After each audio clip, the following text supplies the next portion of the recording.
Well, some beneficial rains falling across southern Minnesota, largely missing central northern Minnesota. We might see a few showers later today, better chance perhaps on Friday, and things are warming back above normal, especially maybe late next week.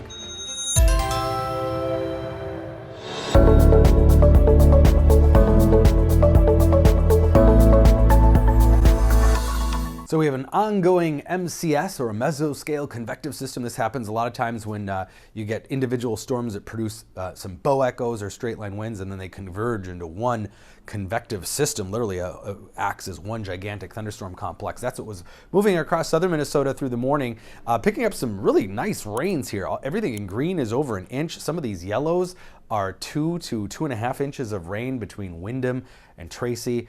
Well south, though, of the Twin Cities, and unfortunately not really falling over the severe drought areas, which we'll get an updated drought monitor tomorrow.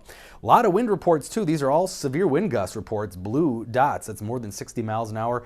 Just west of Sioux Falls had a 72-mile-an-hour wind, and even on the Minnesota side of things, we had a 55-mile-an-hour gust just below the severe criteria at about 4 a.m. this morning. So the risk of any severe weather because of that system is staying to the south. There had been a marginal risk for southern Minnesota, but with all the cloud cover and debris from those storms, not going to see much in the way happen. But there could be an isolated shower or thunderstorm this afternoon. Be aware of that, especially with some of the sunshine here we're seeing midday and afternoon. But still cooler than normal, probably shy of 80 in the Twin Cities.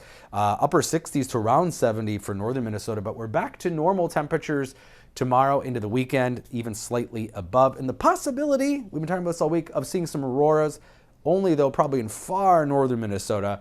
Angle Inlet, maybe the Boundary Waters with a KP index forecast of 4. Now, there is still a slight chance that we could see maybe a little bit more energetic activity, and then maybe more the northern half of the state could see some activity.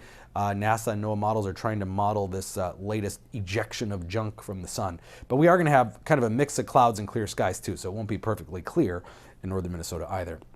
Highs tomorrow back in the mid-80s, 70s to the north. Pretty much normal temperatures for Thursday, the 13th of July, almost upon that warmest period of the season, statistically speaking. And it's going to be a little muggier, too. We're already seeing some of those muggier dew points, probably low 60s tomorrow through Friday. So the dry air that we had yesterday, those 40s dew points, that's now moving on to the north again. And, of course, the big heat has been the southwest, 110 plus. For Phoenix, they're going on a streak of record consecutive days of highs above 110. The big question is, where does that heat go next? And the models do differ somewhat. They've been going back and forth on the extent of the north and east development of that heat dome, likely going east, but does it come into Minnesota late next week or the week after?